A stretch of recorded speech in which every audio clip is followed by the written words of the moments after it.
So I was born in Fiji, bro. I was born there in 1996. We moved over to Australia in 1998. And so I grew up in Campbelltown most of my life. 3 older brothers, mum and dad. Yes, I grew up in Campbelltown pretty much until I was about 11. And then we moved up to Fairfield. And then, and now we're staying out in Liverpool now. So where did you start playing footy? How old were you when you started playing? Yeah, so I was 5 years old when I started playing footy. First junior club was Macarthur Saints in Campbelltown. So I played out there for a few years, and then I played a few years up. I moved over to East Campbelltown, and then I moved to Ingleburn Bulldogs, and then I moved back to Macarthur Saints. And then once we moved to Fairfield, met a few of my close mates now that I went to high school with there, and I moved up to Bankstown Bulls and finished off my junior career up there. Nice. So what did you enjoy most about growing up and also just playing footy, man? Probably just making new friends. I guess, moving over from Fiji, being different to everyone, it was hard to kind of fit in, but obviously met a few of my close mates now that I'm still close with when I was young, and they've had a massive impact on me, and I guess it's just a mateship, I reckon. Nice. Well, how old were you when you decided and you knew that NRL was going to be your career, man? Yeah, it's a good question. I guess growing up, I was just playing for the fun of it. I was playing to fit in with the boys and like I said, to meet new friends. But I guess for me, it didn't really sink in until I was about probably in my teens, probably when I was about 14. Kind of just said, you know what, let's do it. I want to give it a good crack, and yeah, that's when I kind of thought and made a decision that I was going to play and give it a good go. Nice. Who's been the most influential, or who's been a great impact towards your career, man? Becoming an NRL player, everyone can see the bright lights of it, but for sure. There's a few hiccups in that. But who's been there to really help you get through those hard times?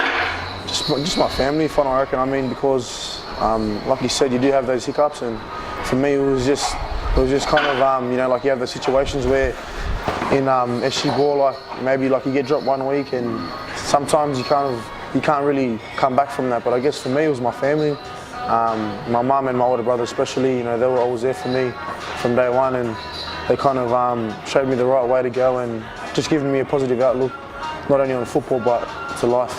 Nice. And then at the end of the day, did you have any players that you really looked up to in the game? There was a few boys. There was a few players back then. When I was young, I remember Chris used to come to training. Christian used to come down to our training, and he used to help us out a lot. And he was pretty close to me.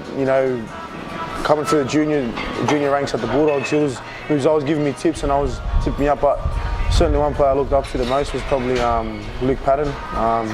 He's probably one of those players that everyone looked at and thought, he's small, he's not that tough, but mate, he was probably one of the toughest players, like I used to watch. He was only small, but he used to throw his body around and put his body on the line. So yeah, it was pretty good. Awesome, man. And now coming to where you are now, you've been able to play 18 NRL games, man.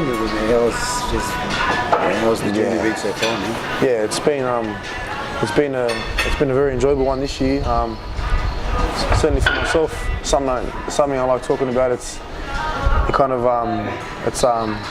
of means a lot to me playing 18 games, but it's something that I never thought at the start of the year I would have achieved. Certainly exceeded my expectations, and for me it's very special. To play 18 games in my first year is something I'll never forget, and certainly there's more for me to learn. I know I need to work on a lot of things, and I know that I'm willing to do it. And yeah, to play 18, I'm very grateful. 3 things that you would give to the rising generation, just in closing, that for you to really climb up, humble beginnings, with mum and being really close to you and your siblings. But then, what would be the top 3 things that really helped you differentiate you from everyone else to be part of? And to make this year a year that you will never forget? I think especially to be successful anywhere, not on the footy field, but even in life in general. I think you need to have that attitude to work hard. So you need to. One thing is to work hard and be very disciplined. That's one thing. Another thing I reckon I could we'll probably give back to maybe to the younger is just to be a good person. Like no matter what, be a good person. Not everyone's perfect, but we're all equal. So I think being a good person and just being humble and being a good person is a second thing that I've tried to do. A third thing is probably just never forget where you come from, I reckon. You know, for myself, my family, and even my family back home in Fiji are very proud of where I come from now. And I think for myself, it's something I look back and say, you know what, if it wasn't for them, I wouldn't be where I am today. And that's certainly something I always do, like especially at training. I'm always looking back on my beginnings and where I come from, and that's certainly something I look forward to all the time. Yeah.